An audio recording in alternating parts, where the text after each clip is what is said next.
Bienvenue à vous si vous nous rejoignez sur le plateau de la matinale. Aujourd'hui, c'est vendredi, nous sommes le 9 juin. C'est la DER de la semaine, c'est le dernier petit-déj, la dernière matinée 100% Vendée autour de la même table, mais d'ici à lundi prochain, puisque nous nous retrouvons à 7h comme d'habitude, avec une journée a priori orageuse sur l'ensemble de la Vendée qui commence et chargée en actualité. Je vous propose de regarder le menu, puisque c'est le moment. Dans le journal, nous allons notamment revenir sur l'abbaye des Fontenelles. Vous l'avez peut-être entendu, ce site insolite, exceptionnel, à La Roche-sur-Yon, est actuellement en vente. Nous sommes allés sur place pour savoir comment nous pouvions justement devenir propriétaires d'un tel édifice. Nous avons également pas mal de sport dans les journaux ce matin, notamment du rugby, puisque nous sommes à quelques mois maintenant de la Coupe du Monde. Plusieurs opérations sont organisées dans le département autour de la discipline. Nous allons donc aux Herbiers et à La Roche-sur-Yon pour y suivre respectivement des femmes et des enseignants qui s'y initient. Un bon plan également pour tous ceux qui vont profiter de cette fin d'année scolaire pour faire un petit peu de tri dans les placards, dans les affaires de sport notamment. La Sportive Vendée relance sa récolte solidaire des affaires encore en bon état. On vous explique tout dans quelques instants sur son principe. Et puis nous allons retrouver nos chroniques habituelles du vendredi, à savoir un plus info qui s'intéresse aujourd'hui au circuit de rando dans le Bocage. C'est au tour de Pouzauges.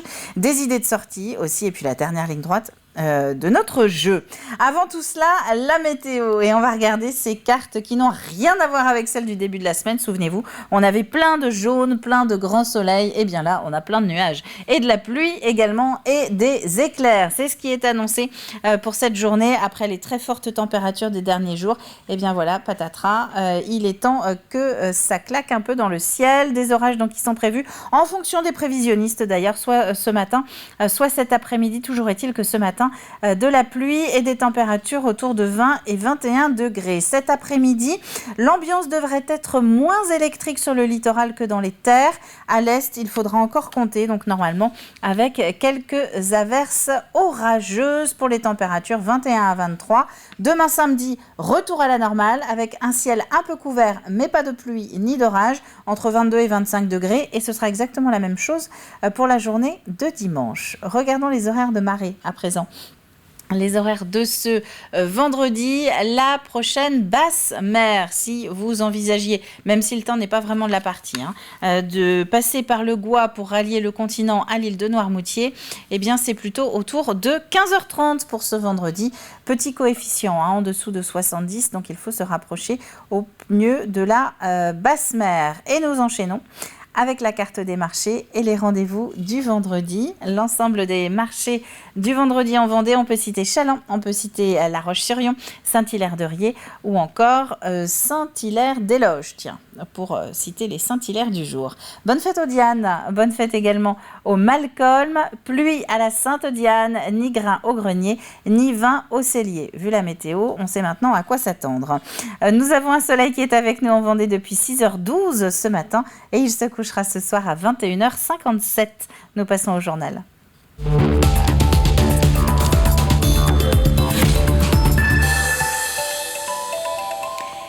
Et nous commençons donc avec ce marché de l'immobilier un peu parallèle à celui qui nous concerne en grande majorité, à savoir pour nous la recherche assez classique d'un appartement ou d'une maison pour y vivre. Là, c'est un petit peu plus compliqué d'y poser tout de suite ses valises puisqu'il s'agit d'une abbaye, un bâtiment du XIIIe siècle à La Roche-sur-Yon qui attend maintenant depuis quelques années son nouveau propriétaire pour renaître de ses ruines. Grégoire de Châtillon. 520 000 € pour 800 mètres carrés, l'abbaye Notre-Dame des Fontenelles est à vendre. Une sacrée vente, c'est le moins que l'on puisse dire pour cet édifice construit au XIIIe siècle.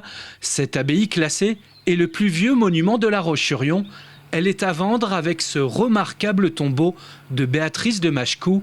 C'est elle, avec son mari Guillaume de Mauléon, qui a fondé l'abbaye en 1210. Puisqu'il y a le classement de tous les murs de l'abbaye, et que le tombeau est incrusté, si je puis dire, dans l'architecture, le tombeau est de fait protégé, il est classé, et donc on ne peut pas le détruire, on ne peut pas le déplacer non plus. Devenir propriétaire d'un tel édifice classé, cela implique des droits et des devoirs. D'abord, une restauration dans les règles de l'art, mais aussi le bénéfice d'un soutien financier. La salle capitulaire qui est derrière nous est l'endroit le plus abîmé. Donc là, effectivement, le site mérite des travaux un petit peu d'urgence quand même s'il y a un étaiement qui est en place. On peut faire appel aussi à la Fondation du patrimoine qui peut organiser une collecte de dons. Et si les gens s'émeuvent, si les gens se projettent sur le projet qui sera proposé ou souhaitent participer à sa sauvegarde, eh bien, ils peuvent donner 1 euro, 10 euros, 20 euros. Hôtel, restaurant, lieu de réception ou de culture, quoi qu'il en soit, l'abbaye des Fontenelles sera adaptée à un nouvel usage. Quel que soit en fait son devenir, vraiment, à partir du moment où on en parle et à partir du moment où il est sauvé, eh bien, la future vie qui lui sera offerte sera la bonne puisque ça lui permettra d'être transmis. En effet, grâce à cette vente, le site devrait alors être sauvegardé puis réhabilité afin de ne pas sombrer dans l'oubli. Quelques images à présent de la forêt de Fougeray, qui est bien connue des randonneurs entre la Chaise-le-Vicomte et Bournezeau. 600 hectares de résineux et de feuillus, dans lequel un incendie s'est déclaré hier au petit matin.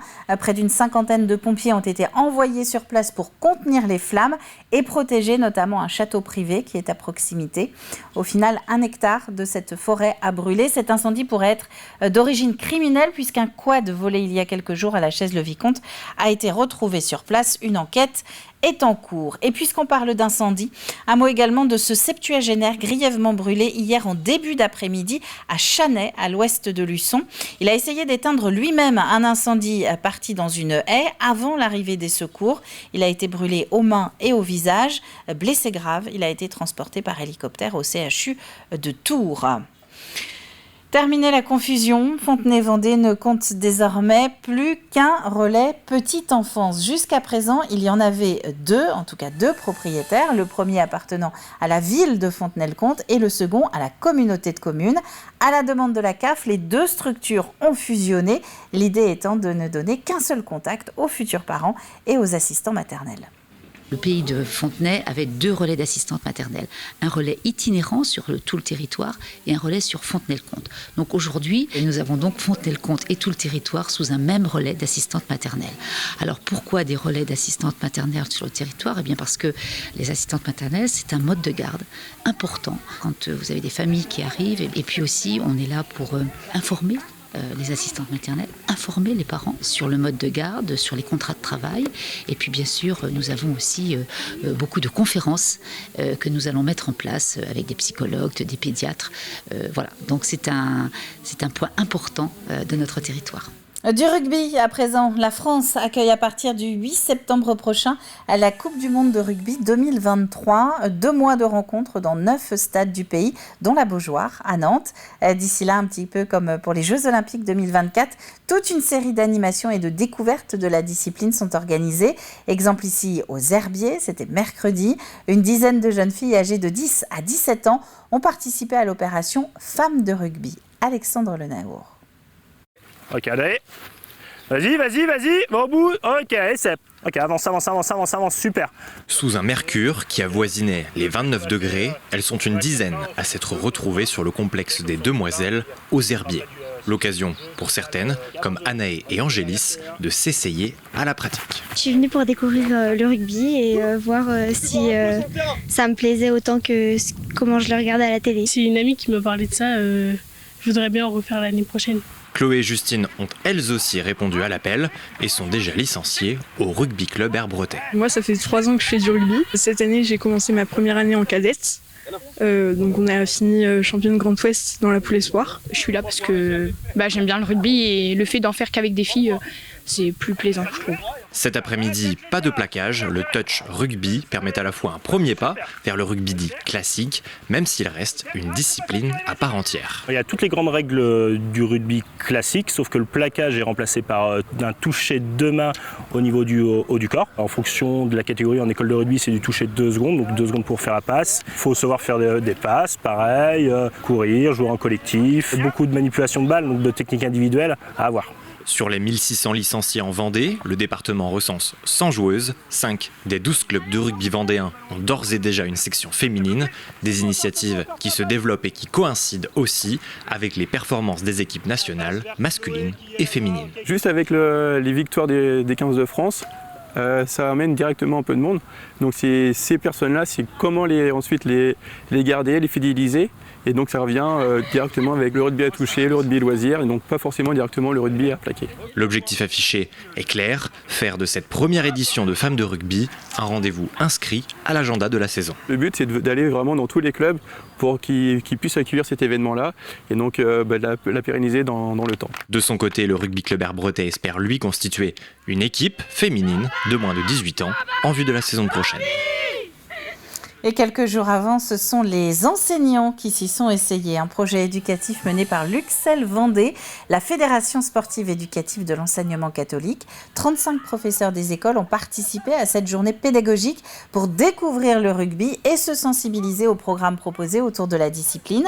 En projet, l'organisation notamment le 10 octobre d'un tournoi entre toutes les classes vendéennes participantes, mais aussi la sélection de 4 classes pour représenter la Vendée au cours d'un tournoi régional sur la plage de la Baule.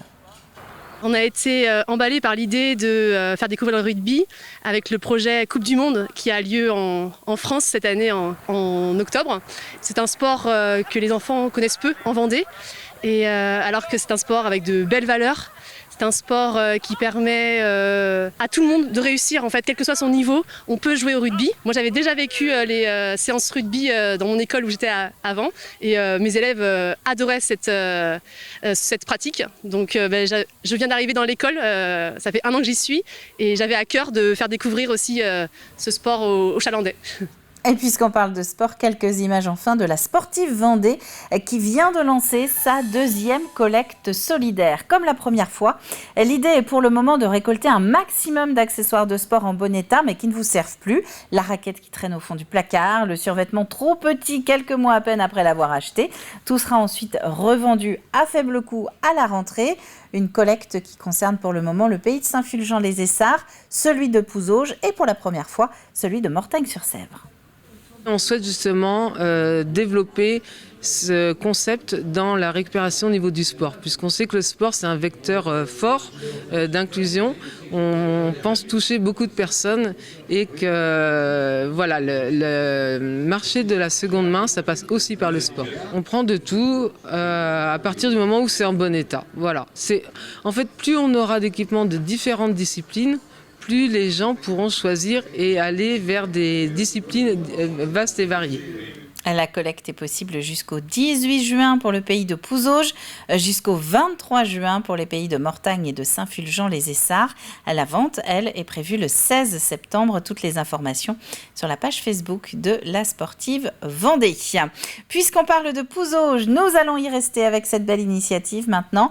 Un projet entre générations, entre les lycéens de Notre-Dame de la Tourtelière et les habitants de l'EHPAD Les Collines. Les premiers sont en option théâtre, les seconds n'attendent que cela, de pouvoir en profiter. La rencontre a donc eu lieu il y a quelques jours. Alix Solanos. Parlons de notre affaire. Quelle affaire ? Elle a la main vigoureuse, madame, votre épouse. Comment ? Il y a longtemps que les résidents de cette EHPAD n'avaient pas vu de pièces de théâtre. Embrassez, madame. Et même pas besoin de se déplacer. Les acteurs, tous lycéens à Notre-Dame de la Tourtelière à Pouzauges, sont venus jusqu'à leur résidence pour présenter leurs pièces. Ça permet à toutes ces personnes ici présentes de profiter et de rire tous ensemble. Franchement, c'est important. J'étais contente parce que en soi, eux, ça leur fait quand même ça leur fait voir du monde et c'est pas forcément les gens qui voient tous les jours. Donc je trouve ça bien et en plus ça permet de faire quelque chose d'intergénérationnel. Le lavage de cerveau est la seule thérapie qui s'attaque directement aux causes de nos malheurs. Après un extrait de théâtre classique, les élèves de seconde, eux, ont présenté une pièce plus contemporaine qui semble avoir emballé le public en lui rappelant de bons souvenirs. Très bien. Puis, je voudrais que ça se reproduise encore une fois. Parce que moi, j'en ai fait du théâtre quand j'étais à la Châtaigneraie. Ils sont malins, ils se débrouillent. Ils font beaucoup de choses déjà, oui. Ça va devenir des puissants. Ça nous fait rajeunir un petit peu, cette chose-là. Ça nous fait revivre. Ça nous aide, ça nous donne de l'espoir. Après les enfants de la crèche voisine ou encore des jeunes de l'association du passeport du civisme, cette fois-ci ce sont donc des lycéens qui sont venus à la rencontre de ceux qui pourraient être leurs grands-parents. Des rencontres intergénérationnelles que toute l'équipe d'animation de l'EHPAD tente de mettre en place aussi souvent que possible. C'est extrêmement apprécié des habitants de rencontrer des gens de différents âges, bref, qu'on s'ouvre à la vie de la cité, qu'on continue à vivre comme on vivait quand on n'était pas à la résidence. Ça renforce le sentiment d'être chez soi. Après la représentation, résidents et lycéens ont pu partager un goûter. L'occasion d'engager la conversation, de partager un peu de son temps et de son histoire. Et de se faire de très beaux souvenirs. Voilà pour l'actualité du jour. Un rapide rappel de la météo des prochaines heures maintenant. Des températures moins élevées ce matin que les jours précédents, autour de 20 degrés pour l'ensemble de la Vendée. L'orage qui est aussi annoncé. Certains prévisionnistes le voient dès ce matin, d'autres pour cet après-midi. Soyez d'une manière générale prudents. C'est la fin de ce flash. On va maintenant retrouver nos chroniques du vendredi au programme de la rando, des sorties et le jeu.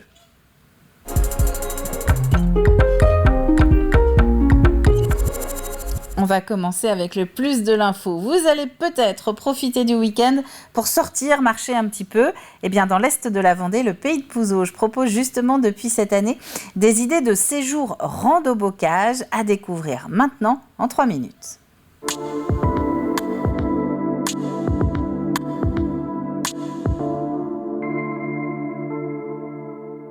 On s'est aperçu justement après le confinement qu'il y avait vraiment une demande des gens sur ce qu'on appelle le slow tourisme, c'est-à-dire du tourisme de proximité.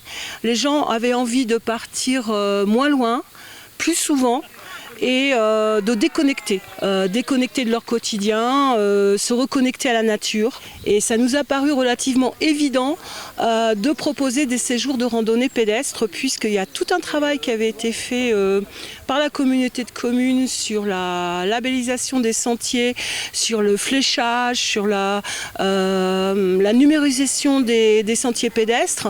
Et donc en plus on a un GR de pays, donc on s'est appuyé sur cette richesse pour construire le projet. D'autre part, on sait que le territoire du Pays de Pouzauges est riche en petits patrimoines, mais pas que, aussi en point de vue, en paysage. Et ça nous a paru intéressant de proposer ce type de projet, donc de randonnée en itinérance. On s'imagine pouvoir faire de l'itinérance souvent sur des zones plutôt montagneuses, alors que là c'est vraiment de l'itinérance ouverte à tous, presque tous. Il faut quand même être capable de marcher, la moyenne elle est plutôt aux alentours de 15 km par jour, mais finalement quand on discute et quand on est avec des amis et autres, ça passe relativement vite. Et puis c'est que 3-4 jours, donc c'est largement abordable pour tous les publics. On a imaginé 2 circuits, un circuit 3 jours 2 nuits qui fait 60 km et un deuxième circuit 4 jours 3 nuits qui fait 70 km avec des étapes qui peuvent varier de 10 à 24 km. En fait, on a la chance d'avoir sur le territoire un GR de pays qui est le GR de pays Sèvres-et-Maine, donc une boucle uniquement sur le Pays de Pouzauges. Et en fait, on a 2 boucles, une boucle plutôt sur le nord qui permet de passer vraiment sur les collines vendéennes. Donc là, on a plutôt un circuit. Ça c'est le circuit un peu plus petit avec des points de vue, avec du patrimoine médiéval, avec plusieurs châteaux, des églises classées.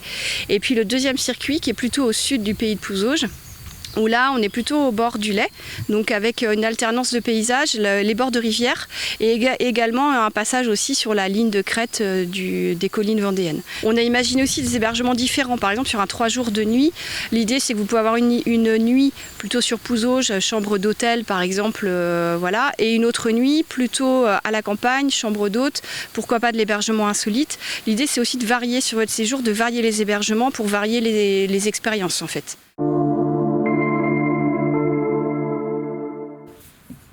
Et vous trouverez toutes les infos et tous les détails sur paysdepouzauges.fr. Si la rando, c'est pas votre truc, eh bien je vous propose d'autres idées pour occuper votre week-end maintenant.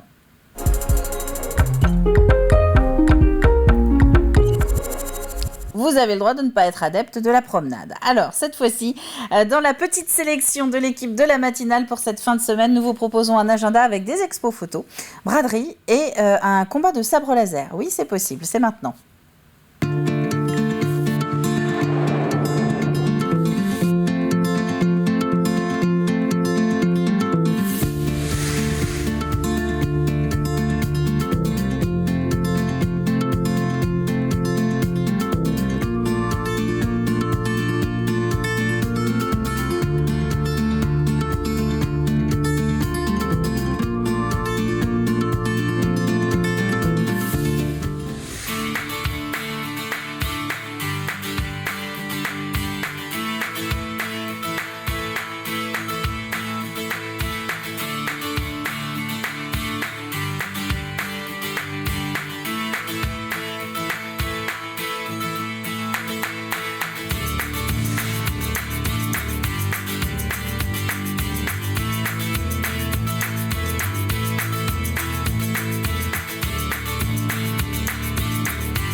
blason volatile a noyé mon désespoir devant la finale d'âme.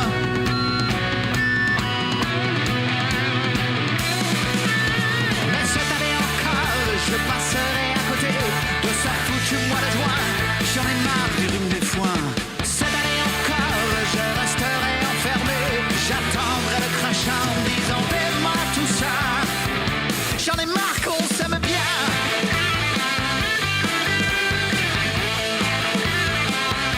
J'en ai marre qu'on s'aime bien.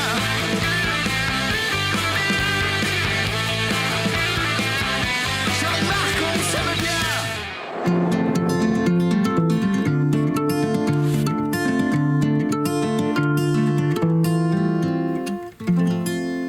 Et je rajouterais aussi quand même que ce week-end, ce sont les foulées du Gois pour assister à la course. C'est une grosse organisation, hein. Il faut anticiper. Si vous voulez aller voir les coureurs, c'est demain en fin de journée. Et c'est un agenda là, à retrouver sur tvvendée.fr dans la rubrique Vie pratique. On ouvre le programme télé maintenant.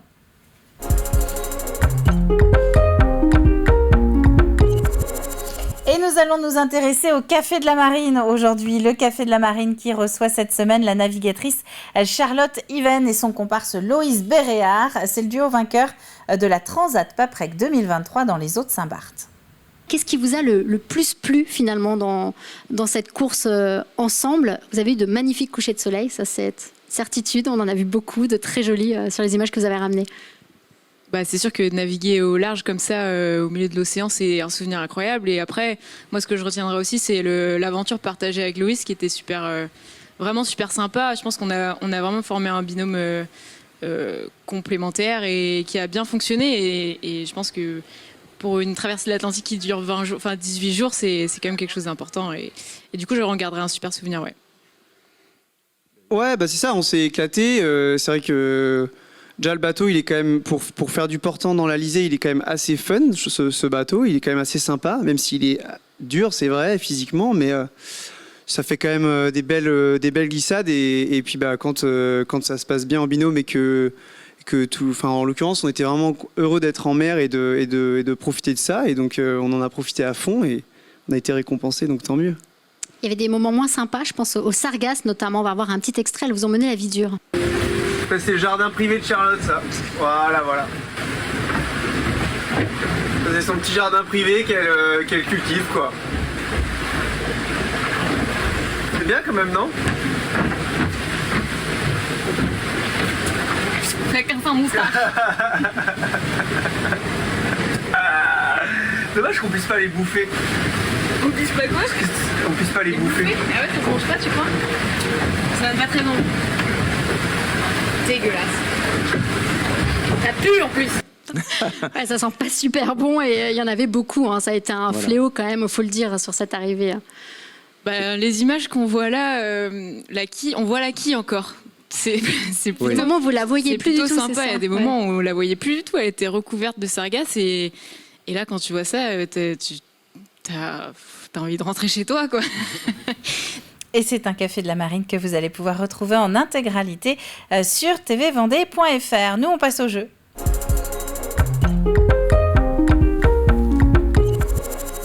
Allez, c'est la toute dernière matinée pour vous rappeler la question de la semaine. Qu'est-ce qu'un rosutifile? Ça, c'est la question. Donc, vous avez jusqu'à ce vendredi midi. C'est vraiment les dernières heures de réflexion, là. Qu'est-ce qu'un rosutifile? Vous envoyez votre réponse sur tvvendée.fr avant midi dans la rubrique Jeux. Je vous rappelle le dernier indice. Le ros est dérivé du mot pluie. Et le gain aussi. Il y aura une personne tirée au sort parmi toutes les bonnes réponses. Il repartira avec un panier de la ferme de la Goulpière, donc des Sables d'Olonne, un panier 100% bio et artisanal, rillettes, fromage et beurre. C'est la fin de cette matinale, c'est la fin de cette semaine. On va donc se retrouver maintenant lundi à partir de 7h en direct. D'ici là, je vous souhaite à tous une très bonne fin de semaine justement. Soyez prudents avec les orages ce vendredi. Après ce week-end, ça ira mieux. Et puis, à lundi!